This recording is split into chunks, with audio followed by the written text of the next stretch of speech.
কুষ্টিয়ায় জাতীয় নাগরিক পার্টি এনসিপির সমন্বয় সভা অনুষ্ঠিত হয়েছে। আজ বেলা 12টা কুষ্টিয়া শিল্পকলা একাডেমিতে জাতীয় নাগরিক পার্টি এনসিপির কুষ্টিয়া জেলা শাখার আয়োজনে এই সমন্বয় অনুষ্ঠিত হয়। কুষ্টিয়া প্রতিনিধি নাজমুল হাসানের তথ্যচিত্রে বিস্তারিত।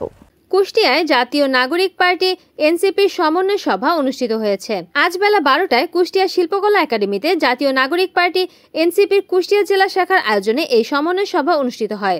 অনুষ্ঠানে প্রধান অতিথি হিসেবে উপস্থিত ছিলেন জাতীয় নাগরিক পার্টি কেন্দ্রীয় কমিটির যুগ্ম সমন্বয়ক নুসরাত তাবাসসুম। বিশেষ অতিথি হিসেবে উপস্থিত ছিলেন এনসিপির কুষ্টিয়া জেলা শাখার প্রধান সমন্বয়কারী মোহাম্মদ জান্নাতুল ফেরদৌস টনি, সিনিয়র যুগ্ম সমন্বয়কারী নাসরিন পারভিন, কুষ্টিয়া জেলা শাখার সদস্য সচিব সায়েদ ইসলাম শ্রেষ্ঠ। অনুষ্ঠানটি সভাপতিত্ব করেন কুষ্টিয়া জেলা এনসিপির প্রধান সমন্বয়কারী জান্নাতুল ফেরদৌস টনি ও সঞ্চালনায় ছিলেন যুগ্ম সমন্বয়ক সাজিদুর রহমান বিপুল।